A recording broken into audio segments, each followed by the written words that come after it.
باپا جانی جو ہے الیاس قادری صاحب، اس وقت سب سے بڑے ان کے غوث وقت ہے نا، انہوں نے شیخ عبد القادر جیلانی المتوفا 561 ہجری سے متعلق ایک کتابچہ لکھا ہے، جنات کا بادشاہ، وہ چینی جن والا، وہ چینی جن، جس میں وہ واقعہ بھی ہے۔ اچھا، اس میں انہوں نے ایک واقعہ لکھا ہے، اور واقعہ نہ صرف لکھا ہے بلکہ ان کے جو چھوٹو مولوی ہیں نا، وہ ویڈیو میں بھی بیان کر رہے ہیں اور اس کو ڈیفینڈ بھی کر رہے ہیں۔ شیخ عبد القادر جیلانی کو کچھ لوگ ملنے کے لیے آئے، تو جب ان کے پاس پہنچے تو ان کا ایک جو غلام تھا، اس نے لوٹا جو رکھا تو لوٹے کی ٹوٹی قبلہ کی طرف نہیں کی، تو شیخ عبد القادر جیلانی غوث پاک سرکار رضی اللہ تعالیٰ عنہ کو اس پر ملال ہوا، تو آپ نے جلال سے اس کی طرف دیکھا تو وہ آپ کی نگاہ کی تاب نہ لاتے ہوئے جاں بحق ہو گیا۔ اور ان تعلیمات کو یہ قرآن و سنت کے مطابق سمجھتے ہیں، ہم کہتے ہیں یہ بھی فراڈ ہے۔ اس میں پتہ کیا لکھا ہوا ہے واقعہ، کہ شیخ عبد القادر جیلانی رحمۃ اللہ علیہ کا ایک مرید تھا، وہ انہیں وضو کروایا کرتا تھا۔ ایک دن اس نے وضو کروانے کے بعد جو لوٹا ہے نا، اس کی ٹوٹی قبلہ رخ رکھنے کی بجائے تھوڑی ہٹا کے رکھ دی، جان بوجھ کے نہیں، بے دھیانی کی وجہ سے۔ تو کہتے ہیں جی شیخ عبد القادر جیلانی کو اتنا غصہ آیا کہ انہوں نے نگاہ مار کے نا مرید کو جلا کے راکھ کر دیا، اس کی روح پرواز کر گئی۔ وہ مرید جو بیچارہ اس امید میں اپنے بابے سے اٹیچ تھا کہ یہ میری حفاظت کرے گا، وہ خود تو مرا، بابا بھی مار کے چلا گیا۔ ہاں ظاہر ہے بابے نے قتل نہ کیا، 302 لگتی ہے بابے کے اوپر، ہاں ذہن میں رکھیے گا۔ تو ان کے بابوں نے ان کی آخرت کیا بچانی ہے، ان کے مرید اپنی آخرت بھی لے ڈوبے، بابا بھی نال ہی لے گئے۔ تو کہتے ہیں اس کے بعد پھر انہوں نے نگاہ ماری لوٹے کی طرف تو ٹوٹی سیدھی ہو گئی۔ یہ ان لوگوں کا، ان کے بزرگوں کا، اب تو میں کہہ سکتا ہوں نا ان کے بزرگوں کا، کیونکہ یہ تو مانتے ہیں نا، ان کے بزرگوں کا یہ لیول ہے کہ وہ بجائے لوٹے کی ٹوٹی کو سیدھا کرنے کے بندے مار دیتے ہیں، اور پھر ہمیں یہ بتاتے ہیں کہ آپ نے رسول اللہ تک پہنچنا ہے نا صلی اللہ علیہ وآلہ وسلم، ان بزرگوں کا دامن کرم تھام لیں۔ توبہ توبہ توبہ، دماغ خراب ہے ساڈا، جو اپنے مریدوں کو جلا کے راکھ کر دیں، یوٹیوب سے گستاخانہ ویڈیوز نہ ڈیلیٹ کروا سکیں، ان کے ساتھ ہم نے اٹیچ ہونا ہے، ہمارا دماغ خراب ہوا ہے۔ اچھا، اس کے بعد یہ رزلٹ نکلا کہ یہ جو ان کا دعویٰ ہے نا کہ یہ رسول اللہ صلی اللہ علیہ وآلہ وسلم کے دین کے پاسباں ہیں، امین ہیں، ان کی لیگیسی آگے لے کے چل رہے ہیں، یہ بھی بالکل فراڈ ہے۔ کیا رسول اللہ صلی اللہ علیہ وآلہ وسلم کا ایٹیچیوڈ یہ ہوتا تھا اپنے ساتھیوں کے ساتھ؟ بخاری اور مسلم دونوں اٹھا کے دیکھیں، انس بن مالک کہتے ہیں 10 سال تک میں نے رسول اللہ کو وضو کروایا ہے صلی اللہ علیہ وآلہ وسلم۔ وہ کہتے ہیں میں چھوٹی عمر کا بچہ تھا، 10 سال کی عمر میں میری والدہ ام سلیم مجھے رسول اللہ کی خدمت کے لیے چھوڑ کے چلی گئیں، اور 10 سال میں نبی الاسلام کے ساتھ رہا۔ کہتے ہیں ان 10 سالوں میں کبھی ایسا نہیں ہوا کہ نبی الاسلام نے مجھے ڈانٹا ہو، مجھے کبھی یہ کہا ہو کہ تم نے یہ کام کیوں کیا، یہ کام کیوں نہیں کیا۔ وہ کہتے ہیں کئی بار نبی الاسلام مجھے کسی کام سے روانہ کرتے تو میں بچوں میں کھیلنا شروع کر دیتا، یار 10 سال کا بچہ کھیلے گا ہی نا۔ نبی الاسلام نے کبھی نہیں مجھے ڈانٹا، کبھی آپ صلی اللہ علیہ وآلہ وسلم گھر سے باہر نکلتے اور مجھے بچوں میں کھیلتے ہوئے دیکھتے تو پیار سے بلاتے، انیس، نام تھا انس، پیار سے بلاتے، انیس بیٹا میں نے تم نے فلاں کام کے لیے کہا تھا۔ وہ کہتے اچھا یا رسول اللہ میں جاتا ہوں، بس نہ ڈانٹا کبھی، نہ مارا پیٹا۔ اور تمہارے بزرگ جو کہتے ہیں ہم رسول اللہ کے ماننے والے ہیں، ہم آپ کو رسول اللہ تک پہنچائیں گے، پہلے آپ تک پہنچ جاؤ۔ یہ میں آپ کو کمپیریزن بتا رہا ہوں، لہذا یہ جو تم لوگ کلیم کر رہے ہو نا کہ ہمارے بزرگوں کی کتابیں بدل گئی ہیں، تو جو باتیں تم کتابوں سے بیان بھی کر رہے ہو نا بغیر بدلی ہوئی، ہمارے نزدیک وہ بھی قرآن و سنت کے خلاف ہیں۔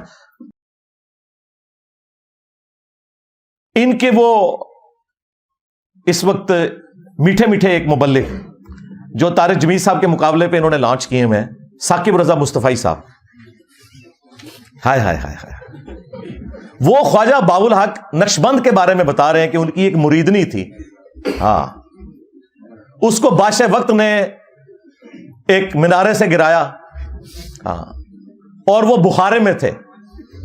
وہ کہتے ہیں کہ مریدنی نے آخری وقت میں بجائے اللہ کو پکارنے کے نا بابے کو پکارا، اوکھے ویلے بزرگ کام آتے ہیں۔ تو آگے الفاظ دیکھیں اس ذمہ دار شخص کے، یہ کہتا ہے کہ جی وہ بزرگ آئے اڑ کے اور انہوں نے مریدنی کو کیچ کر کے، ہاں اس میں الفاظ ہے پکڑ کے، تو زمین پہ آرام سے رکھ دیا جب اس کو دھکا دیا جلاد نے۔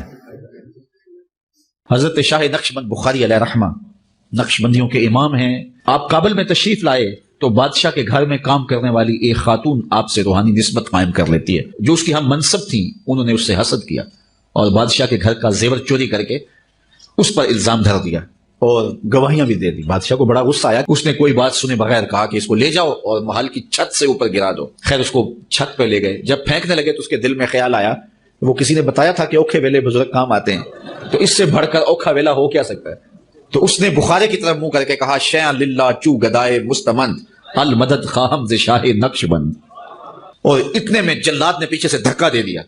جب وہ نیچے گئی تو حضرت شاہ نقش بند بخاری نے پکڑ کے آرام سے زمین پہ رکھ دیا. تو حیرت زدہ ہوگی، حضرت آپ کب آئے تھے؟ کہا تو از چبارہ آمدی من از بخارا آمدم. تو چبارے سے چل پڑی تھی، میں بخارے سے چل پڑا. اور بعد میں مریدنی پوچھتی ہے کہ حضرت آپ کہاں سے ہیں؟ تو انہوں نے کہا کہ تو مینارے سے چل پڑی اور میں بخارے سے چل پڑا اور نہر والے پل تے آ کے ملے دوئے. یہ تبدیل تو نہیں ہوا ظاہر ہے. ثاقب رضا مصطفی صاحب جب بیان کر رہے ہیں تو یہ واقعہ تبدیل تو نہیں ہوا نا. اور دوسری طرف بخاری مسلم میں حدیث ہے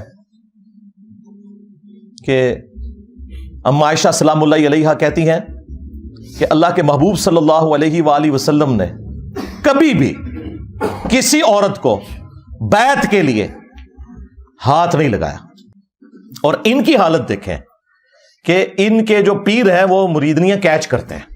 اب میں نے تو نہیں ان کو کہا کہ نامحرم مریدنی کو کیچ کیوں کیا، یہ میں آپ کو کمپیریزن بتا رہا ہوں.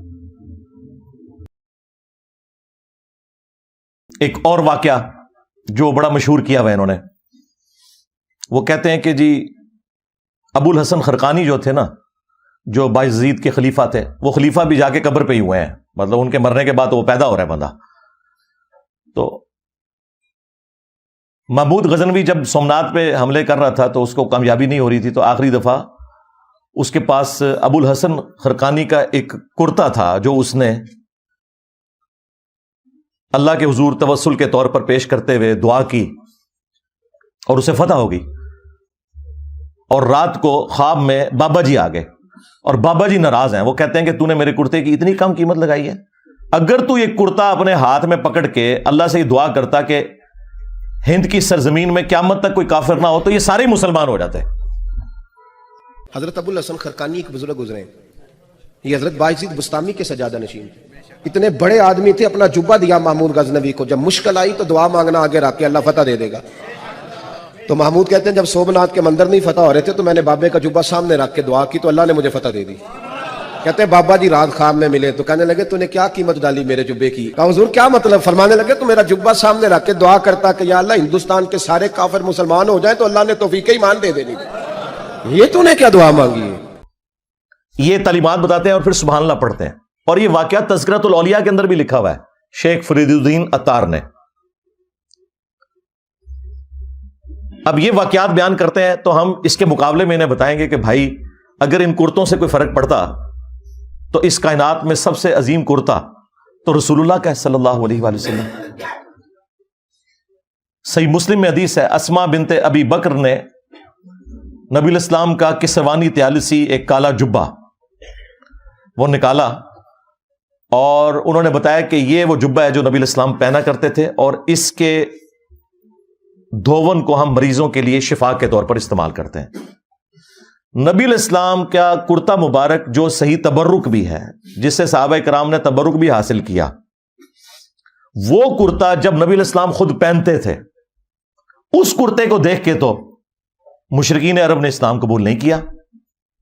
اور اس کے بعد رومنز اور پرشینز کے خلاف جب صحابہ کرام نے جنگیں لڑی ہیں تو وہ کرتا تو نہیں لے کے گئے جس طرح یہ ابو الحسن خرقانی کے کرتے سے دعا کی. انہوں نے تو رسول اللہ کے کرتے سے کوئی دعا نہیں کی ہے.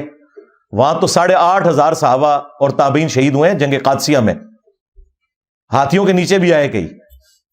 تب جا کے وہ پرشین امپائر جو ہے وہ مسلمانوں کے پاس آئی ہے.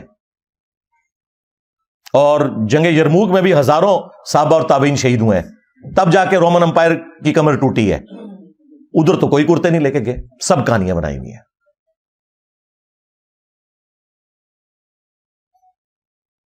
پھر ہمارے وہ جو مرشد ہیں مصباحی صاحب، ہاں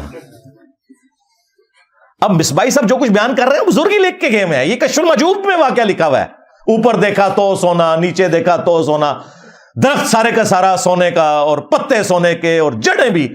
ہاں نا اینڈ تک کہتے ہیں ہاں نا, یعنی میں بھی ہوتا ہی سا. ہاں یہی مطلب ہوتا ہے نا. داتا حضور کشف المحجوب میں لکھتے ہیں یہ فکرے ان کی زبان سے تب ادا ہوئے جب اس درخت کے نیچے تھے جس کے اوپر میں چڑھا ہوا تھا. آپ فرماتے خدا کی عزت و عظمت کی قسم پورا درخت, اس کی ٹہنیاں, اس کا تنا, اس کی جڑیں بھی سونے کی ہو گئی, سارا, ہاں سارا ہی سونے کا ہو گیا. اب وہ جو ہے نا وہ مٹی اٹھانے کے لیے نیچے ہوا, تو نیچے دیکھا تو زمین سونے کی. زمین سونے کی حضرت. یہ کیا ہوا؟ دائیں دیکھا تو سونا, بائیں دیکھا تو سونا, آگے دیکھا تو سونا, پیچھے دیکھا تو سونا. اب بابا جی نے کام کیا تھا, کیوں نہیں مٹی دیا ٹیما پھڑان دیا, اور کہتا حضور کہاں سے پکڑا ہوں, مٹی ہے ہی نہیں, جہاں تک نظر جاتی سونا ہی سونا ہے. بابا جی ایک سوال ہے بابا جی, اگر آپ ہوا میں سونا نکال سکتے ہیں بابا جی تو دیش کی غریبی کیوں نہیں مٹا دیتے بابا؟ جواب بابا جی, جب آپ خود سونا نکال سکتے ہو تو ہم لوگوں سے چندہ کیوں لیتے ہو بابا جی؟ جواب ہریو یہ رانگ نمبر ہے, یہ رانگ نمبر ہے. تو یہ وہ تعلیمات ہیں جو ان کے بزرگوں کی کتابوں میں لکھی ہیں, یہ ڈیفینڈ کر رہے ہیں. ہم اس کے جواب میں پھر آپ سے نہ پوچھیں کہ تم بزرگوں کے بارے میں کلیم کر رہے ہو کہ وہ نیچے دیکھتے تھے سونا بنا دیتے تھے, درختوں کو سونے کا بنا دیتے تھے. خدا کے لیے سورہ بنی اسرائیل کے اندر جو کافروں نے رسول اللہ صلی اللہ علیہ وآلہ وسلم سے 9 معجزات مانگے تھے نا, ان میں سے ایک معجزہ یہ بھی تھا کہ اس کا کوئی سونے کا گھر بن جائے, تب اسے پیغمبر مانیں گے. تو اللہ تعالیٰ نے پتا اس کے جواب میں کیا کہا کہ تم فرماؤ میں تو بشر ہوں, رسول ہوں, اللہ کا پیغام پہنچانے والا ہوں, یہ اللہ کے اختیار میں ہے. رسول اللہ صلی اللہ علیہ وآلہ وسلم کے لیے تو اوپر دیکھیں تو سونا, نیچے دیکھیں تو سونا تو نہیں ہوا.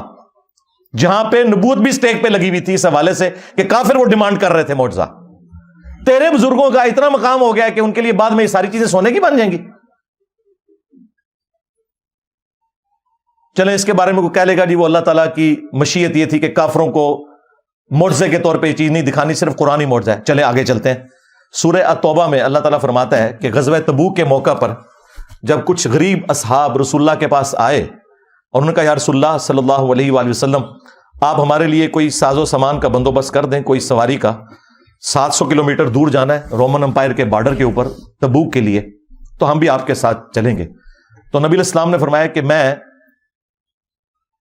اپنے پاس کوئی ایسی چیز نہیں پاتا کہ میں تمہاری اس حوالے سے کوئی مدد کر سکوں, نہ سواری کے طور پہ نہ ساز و سامان کے طور پر.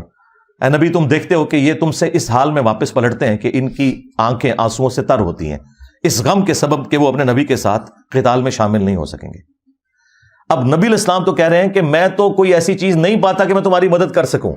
تو اس موقع پر اوپر دیکھا تو سونا, نیچے دیکھا تو سونا کیوں نہیں ہو گیا؟ وہ تو جامع ترمذی میں آتا ہے کہ سیدنا عثمان ابن عفان رضی اللہ تعالیٰ عنہ علیہ السلام نے اللہ تعالیٰ کی راہ میں صدقہ اور خیرات کیا, سونے کی اشرفیاں اور اونٹ, اور وہ انہوں نے کمائے ہوئے تھے, وہ اوپر دیکھے تو سونا, نیچے دیکھے تو سونا نہیں تھے. تو تمہارے بزرگوں کے لیے ہم کیسے مان لیں؟ صحیح بخاری میں آتا ہے کہ سیدنا ابو بکر جب خلیفہ راشد بنائے گئے تو انہوں نے صحابہ کرام سے کہا کہ تم اچھی طرح جانتے ہو میرا کاروبار بڑا اچھا چل رہا تھا, لیکن اب تم نے حکومت کی ذمہ داری میرے اوپر ڈال دی ہے, تو میرے بال بچوں کا کیا بنے گا, میرے لیے کوئی وظیفہ مقرر کرو. تو صحابہ کرام نے پھر مشورہ کر کے ایک جو عام مہاجر کا وظیفہ تھا وہ خلیفہ راشد کے لیے مقرر کیا. اور بخاری کے الفاظ بتا کیا ہیں کہ ابو بکر امور حکومت چلائیں گے اور اس کے عوض جو مسلمان ہیں وہ ان کے بیوی بچوں کا خرچہ اٹھائیں گے. کتنی گستاخی ہے کہ ابو بکر کے گھر والوں کا خرچہ مسلمان اٹھا رہے ہیں عید کے بقول. لیکن ہمارے نزدیک ایسا ہی ہوتا ہے بھائی, یہ نہیں ہوا کہ حضرت ابو بکر نے مسلح اٹھایا تو نیچے سے سونا نکلا, نہیں نکلتا ایسے سونا, ایسا تو نہیں ہوتا. یہی مصباحی صاحب ایک اور واقعہ سناتے ہیں ایک بزرگ کا. وہ کہتے ہیں کہ وہ سمندری جہاز کے ذریعے حج یا عمرے کے لیے جا رہے تھے اور بار بار کیپٹن سے آگے پوچھتے تھے کہ بھائی کب آئے گا جدہ, تو وہ کہتا تھا ابھی تو یہ بندرگاہیں آئیں گی پھر, اور پھر وہی جو ان کی کہانی تھی وہ چھوڑ دی انہوں نے. وہ کہتے ہیں کہ جی وہ بزرگ جو ہیں وہ انہوں نے اپنی کرامت دکھائی اور انہوں نے کہا جی کیپٹن صاحب لو پھر جدہ آگے آ جائے. ہمارے بزرگوں نے کوئی لطیفے نہیں لکھے جی.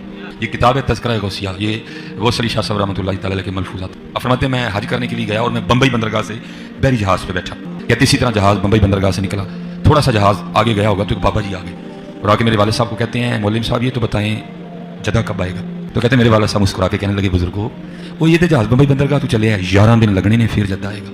کہتے ہیں بابا جی چلے گئے, عصر پڑھ کے پھر آئے, وہی سوال. میرے والا صاحب کا بھی وہی جواب, پھر چلے گئے, مغرب پڑھ کے پھر آئے, پھر وہی سوال. کس دفعہ میرے والا صاحب بھی غصے میں آ گئے, کہنے لگے بابا جی گل نہ کریے, بار بار نہ ہو میرے کا, میں تو 11 دن تو پہلے لے آ نہیں سکتا, جو تسی لے آ سکتے ہو تو لے آؤ. کہتے ہیں وہ بابا جی میرے والا صاحب کو کہتے ہیں پھر سب سے پہلے کون سی بندرگاہ آئے گی؟ کہتے ہیں میرے والد صاحب نے کہا مخا. پھر کون سی آئے گی؟ حدیدہ. پھر کون سی آئے گی؟ عدن. پھر کون سی آئے گی؟ میرے والد صاحب نے کہا جدہ. تو بابا جی کہتے ہیں پھر ویکھو جدہ آ گیا جی. تذکرہ غوثیہ. انہوں نے پتا سی کہ جدے تو بعد انجینئر صاحب نے بھی آنا ہے. اتنا بڑا بلنڈر بابے سے ہو گیا. یہی میں کہتا ہوں ان بابوں کو نہ قرآن کا پتہ, نہ سنت کا پتہ, نہ ان کو نماز ٹھیک آتی ہے, نہ انہیں زکوٰۃ کے مسائل پتہ ہے, نہ انہیں حج کے مسائل پتہ ہے. اتنی بڑی خرابی ہو گئی کہ جو احرام باندھنے کی جگہ تھی میقات, وہ یہ سب کانٹیننٹ سے وہ جا رہے تھے, وہ کہہ رہے تھے کہ یہ اس طرف سے جا رہے تھے. یلملم ایک جگہ آتی ہے جو جدے سے بہت پہلے آتی ہے, ایون جہاز کے پائلٹ کو بھی پتا ہے. آپ عمرے کے لیے جائیں, وہ اناؤنسمنٹ کرتے ہیں کہ یلملم آنے والا ہے, اگر کسی نے احرام نہیں باندھا ہوا یا احرام باندھا ابھی تک نیت نہیں کی تو نیت کر لے, کیونکہ اس کے بعد تو دم واجب ہو جائے گا. ان کے بابے نے ڈائریکٹ جدے پہنچا دیا جہاز, وہ کوئی نہیں پہنچا, کہانی پہ کرانا جائے. لیکن چلو یہ تو کہتے ہیں نا پہنچا. ہم کہتے ہیں جس بابے کو مسائل نہیں پتا, پکڑ کے مفت میں پورے کے پورے بحری جہاز کے اوپر جو ہے نا وہ دم واجب کروا دیا. سینکڑوں لوگ سوار ہیں, سینکڑوں بیڑے اب جا کے ڈھونڈے, یعنی نیکی کی ہے کہ الٹا مصیبت ہی پا چڑھا. اور یہ شوق سے بیان کرتے ہیں, یعنی پورے جہاز کو اڑا کے وہاں پہ پہنچا دیا. یہ نا جہاز تو اٹکل بنے تھے کوئی نہیں, ہاں نہ تم سے سٹیم انجن بنا, نہ تم سے ہوائی جہاز بنا. پوری زندگی تمہارے بزرگ مکے مدینے جاتے رہے, ٹھیک ہے, کسی کو تیل نظر نہیں آیا. تیل جا کے 1960 میں جا کے جو ہے وہ آرامکو کمپنی جو امریکہ کی, انہوں نے جا کے وہاں پہ نکالا تیل. تو بزرگ کدھر رہے؟ سب کہانیاں کراتے رہے.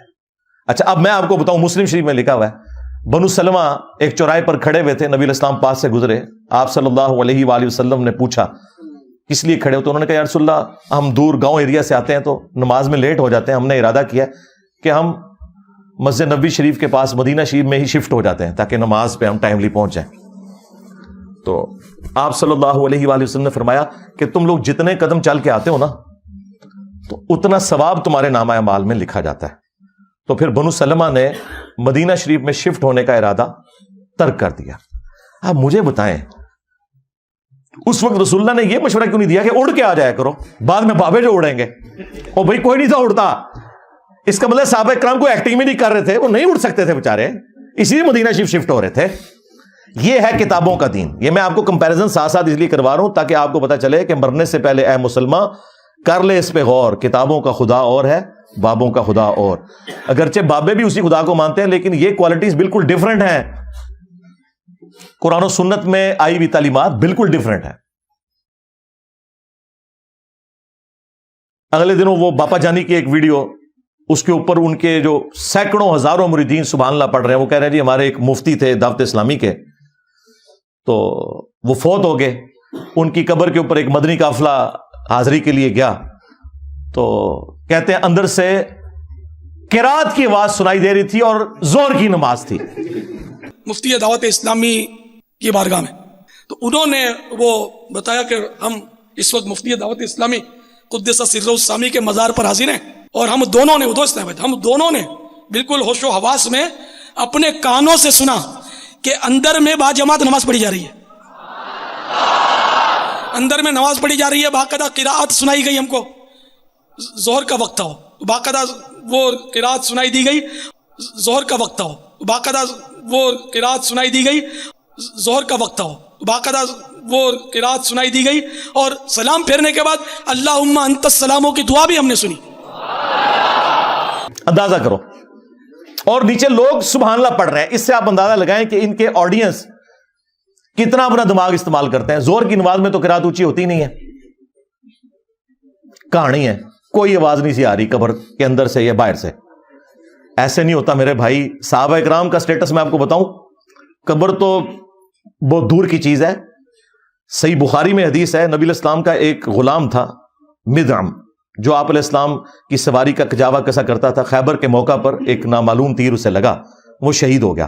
صحابہ کرام نے کہا کہ تمہیں شہادت مبارک ہو, نبی علیہ السلام کی خدمت بھی اور موت بھی آپ کی موجودگی میں آئی ہے. بالکل ٹھیک رزلٹ نکالا.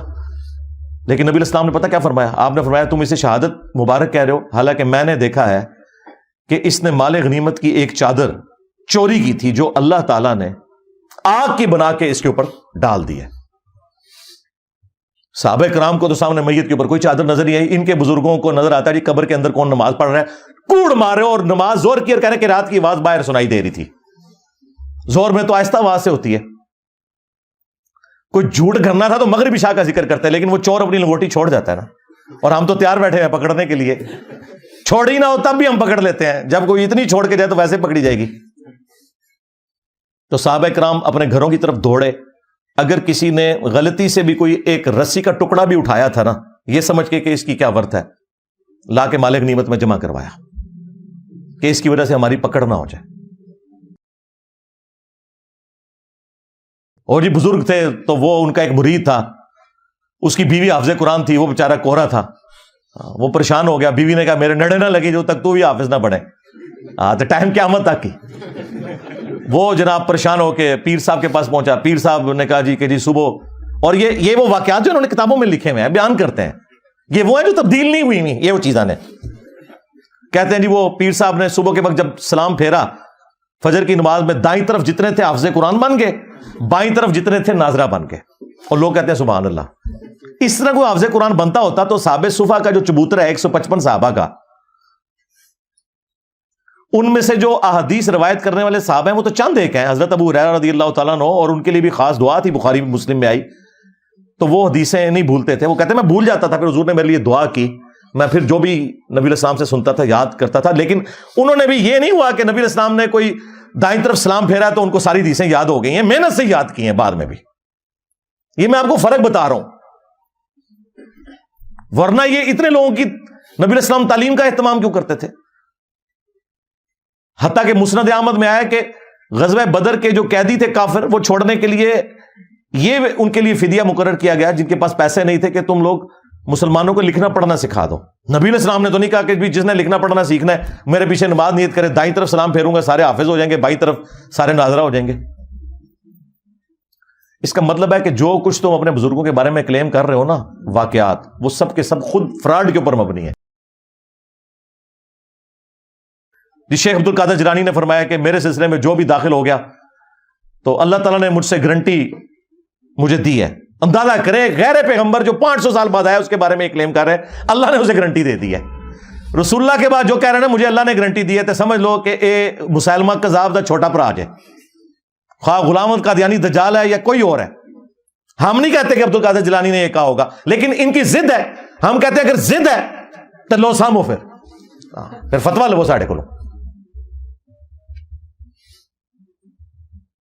تمام اولیاء کی گردن پہ میرا پاؤں. توبہ توبہ, کیا کبھی ابو بکر عمر عثمان و علی نے یہ دعویٰ کیا کہ تمام صحابہ کی گردن پہ ہمارا پاؤں ہے؟ اور یہ آگے سبحان اللہ پڑھ رہے ہوتے ہیں. عقل کا ماتم کرے جی. میرا مرید جو ہے وہ مشرق میں ہو اور میں مغرب میں ہو اور اس کا ستر کھل جائے تو میں پہنچ جاؤں گا. میں کہا بڑو سچے قادری.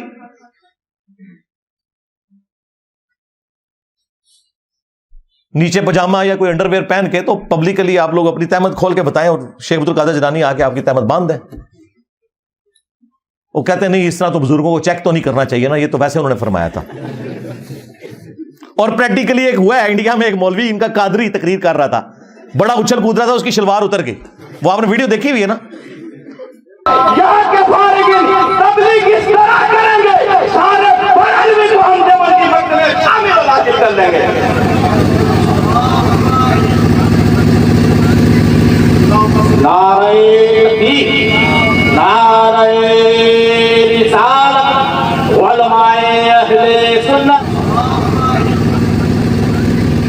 اور کوئی نہیں شیخ عبد القادر جیلانی اس کی شلوار اوپر کرنے کے لیے آئے.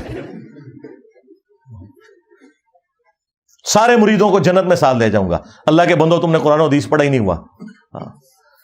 سورہ الشعراء میں جب وہ آیت نازل ہوئی کہ اپنے قریبی رشتہ داروں کو ڈر سنائیے, تو بخاری اور مسلم دونوں میں حدیث موجود ہے. نبی علیہ السلام نے اپنے چچا عباس کو مخاطب کیا، اے نبی کے چچا عباس، میرے مال سے جو لینا ہے لے لے، اگر اللہ کے حضور پکڑا گیا تو میں تیرے کچھ کام نہیں آؤں گا۔ اے نبی کی پھوپھی صفیہ، میرے مال سے جو کچھ لینا ہے لے لے، اگر اللہ کے حضور تو پکڑی گئی تو میں تیرے کچھ کام نہیں آؤں گا۔ اے نبی کی بیٹی فاطمہ، میرے مال سے جو تو نے لینا ہے وہ لے لے، اگر اللہ کے حضور تو پکڑی گئی تو میں تیرے کچھ کام نہیں آؤں گا۔ اندازہ کریں۔ اور ادھر یہ لوگ کہتے ہیں جی ہم اپنے مریدوں کو بھی ساتھ لے کے جائیں گے جنت میں، اس وقت تک جنت میں داخل ہی نہیں ہوں گے۔ اللہ سے ڈر جاؤ۔ یہ تکبرانہ جملے کہ اولیاء کی گردن پہ میرا پاؤں ہے۔ اچھا پھر یہ بھی یہ پورا قصیدہ ان کی طرف قصیدہ غوثیہ منسوب کیا ہوا ہے، اور وہ پیر میر علی شاہ صاحب کے دربار کے اوپر جمعے کے دن مصطفیٰ جان رحمت پہ لاکھوں سلام تو کبھی کبھار ہی پڑھا جاتا ہے، قصیدہ غوثیہ بل وہاں پہ پڑھا جاتا ہے۔ یہ قیامت تک سورج جو طلوع ہوگا وہ مجھے میری اجازت سے طلوع ہوگا، مجھے بتائے گا کہ کیا کچھ ہونا ہے، پتہ نہیں کیا کچھ کہانیاں لکھی ہیں نے، مطلب وہ جو کوئی صحابی بھی نہیں سوچ سکتا اپنے بارے میں۔ تو یہ ساری کی ساری باتیں کرنے کے بعد پھر میں بولوں کہ نہ بولوں کہ میرے نبی سا ہے ہی کوئی نہیں، بابے تے شے ہی کوئی نہیں۔